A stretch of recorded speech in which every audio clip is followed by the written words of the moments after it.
ce soir, mais que diras-tu à Dieu? Si tu mourrais demain, que diras-tu à Dieu? Mais si tu mourrais ce soir, que diras-tu à Dieu? Si tu mourrais demain, que diras-tu à Dieu?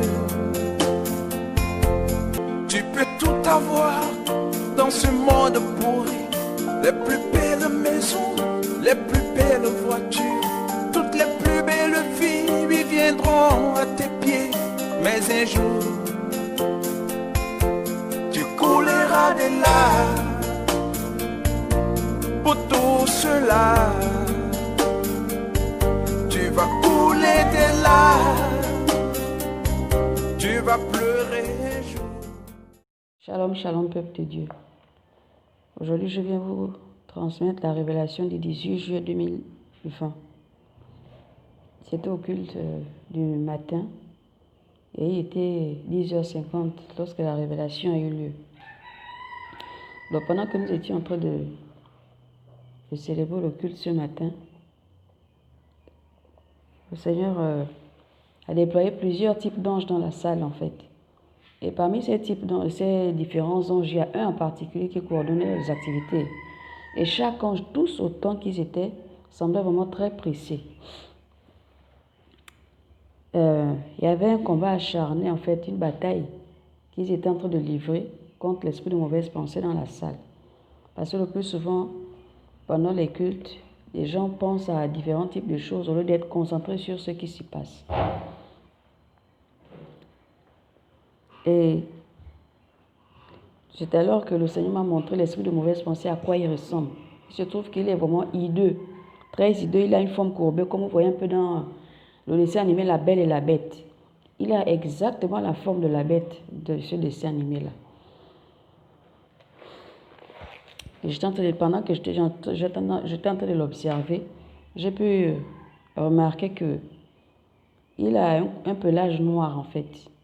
Donc il est noir, tout noir, il a des poils noirs. Et il y avait un liquide visqueux qui dégoulinait sur lui, c'était vraiment dégoûtant. Et ce liquide visqueux-là sentait très mauvais. Il se tient normalement sur 4 pattes, mais au moment où j'étais en train de l'observer, il se tenait debout sur ses pattes inférieures, comme si c'était un homme. Et c'est alors que le Seigneur nous a mis donc autour d'un cercle. Autant que nous étions dans la salle, on était dans un cercle. Ce cercle-là, l'esprit de mauvaise pensée là n'arrivait pas à nous atteindre, il n'arrivait pas à nous approcher en fait. Ce cercle chauffait, c'était vraiment chaud. Donc il se tenait à plusieurs centaines de mètres de nous parce qu'il n'arrivait pas à nous aborder, à s'approcher de nous quoi, à cause de ce cercle-là. Et ce cercle-là bouillait, c'était lumineux et très chaud. Et nous étions là donc dans cette célébration dans la salle. Et ce démon-là, donc, pendant qu'il se tenait vraiment éloigné de nous, il était en train de grogner de colère. Il grognait parce qu'il n'arrivait pas à nous atteindre, parce qu'il n'arrivait pas à pénétrer au-delà de ce cercle-là pour pouvoir faire de nous ce qu'il voulait. Parce que ce cercle en empêchait en fait. Et c'est alors que le Seigneur m'a permis de voir dans le voisinage, il y avait une femme assise devant sa porte, devant la porte de sa maison. Cette femme-là, c'était une païenne. Et donc, pendant qu'elle était assise, elle pensait à ce qu'elle devait faire durant la journée. C'est une femme qui fréquentait les bars, qui menait une vie dissolue. Elle vivait comme elle veut, comme le monde le veut en fait. Puisqu'elle ne priait pas, elle n'était pas chrétienne.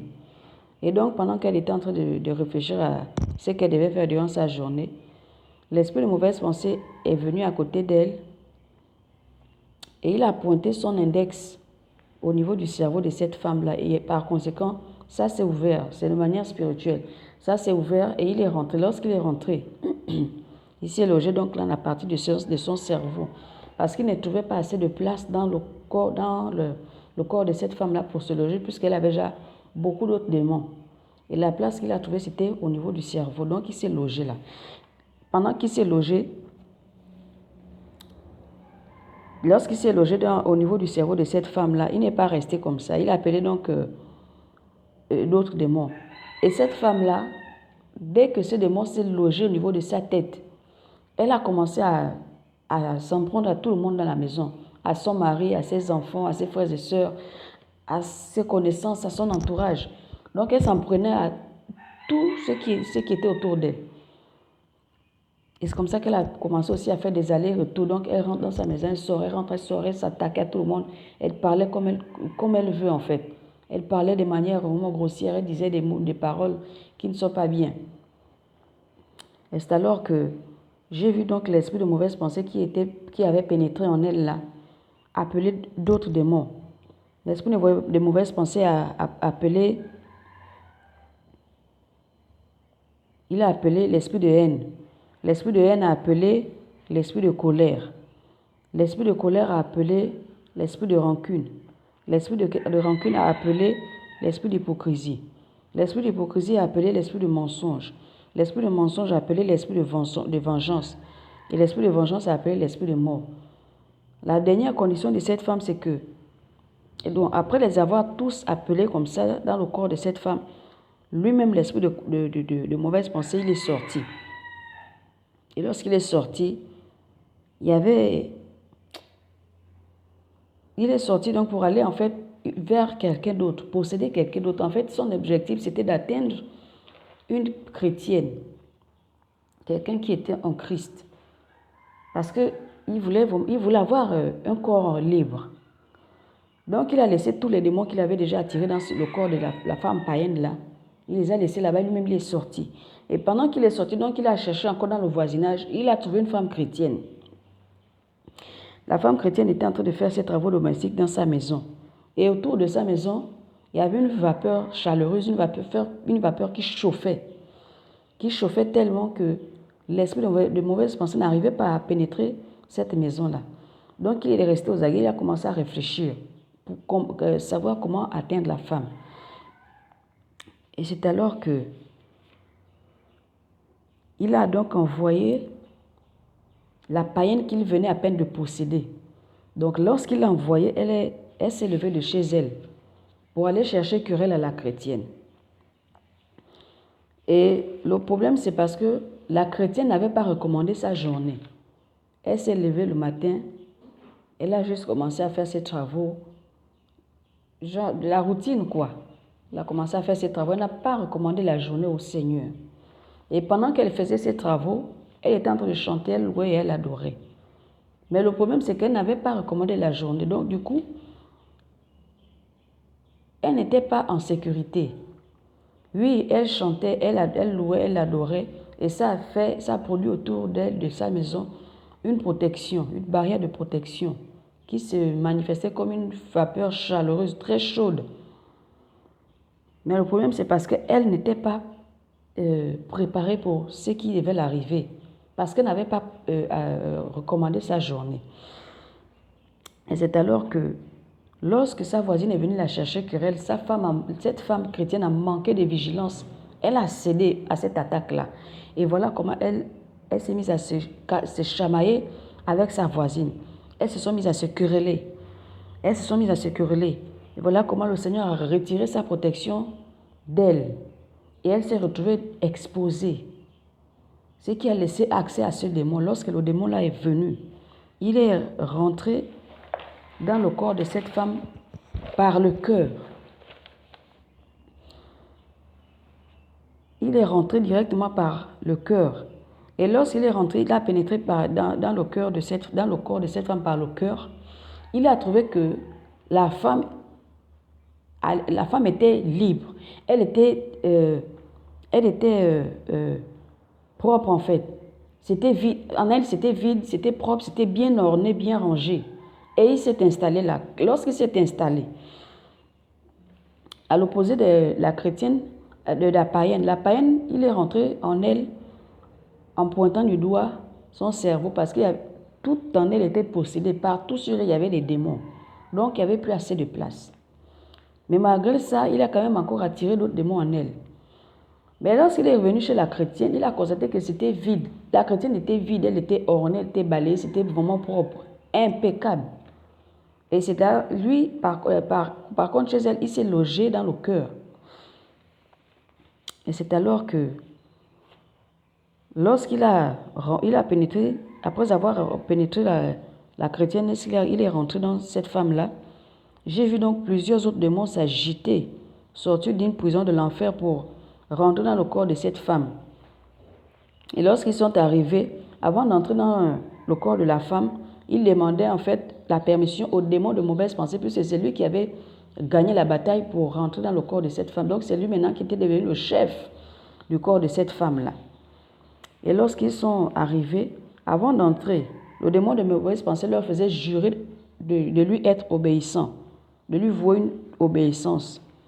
Et les démons-là ne se sont pas fait prier, ils ont accepté. Sans discuter, ils ont accepté. Parce qu'ils étaient vraiment très pressés de retourner dans le corps de cette femme, puisque c'est du corps de cette femme qu'ils avaient été expulsés lorsqu'elle est devenue chrétienne. Et par ailleurs, j'ai aussi vu d'autres démons sortir d'un gros trou. Et ce trou-là était sans fin, c'était un abîme vraiment très ténébreux. Donc ils étaient en train de sortir, ils présentaient, avant de sortir de cet abîme-là, ils présentaient des tickets aux esprits qui étaient autour de l'abîme. Et c'est ce ticket-là, ces esprits-là qui leur donnaient l'accord pour sortir de l'abîme et retourner donc dans le corps de cette femme-là sur la terre. Le ticket-là, c'était donc leur droit légal. Leur droit légal pour pouvoir rester dans le corps de cette femme. Et parmi ces démons-là, il y avait des esprits ancestraux, des esprits générationnels, des esprits familiaux. Les esprits ancestraux, pourquoi? Les ancêtres. Les esprits avec lesquels les ancêtres avaient déjà tissé les liens. Les esprits générationnels sont des esprits qui étaient là de génération en génération, qui se transmettaient. Les esprits familiaux, c'est les esprits qui sont dans la famille.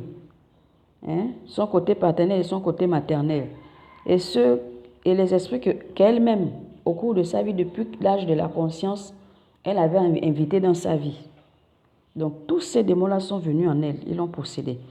Et après ça, la chrétienne, elle s'est complètement refroidie, complètement. Elle n'allait plus à l'église. Elle ne voulait plus avoir la communion avec les frères. Même les frères et sœurs en Christ qui venaient pour l'exhorter à revenir à l'église, à revenir en Christ, à revenir dans à se ressaisir, à revoir sa relation, son intimité avec le Seigneur. Elle évitait tout contact avec eux. Et elle avait tellement rétrogradé que elle était maintenant remplie de mauvaises pensées qu'elle ne contrôlait pas. Et ça l'a conduit donc dans une dépression sévère. Et elle est morte sans se repentir. Après sa mort, tous ces démons-là sont sortis, mais 3 sont restés.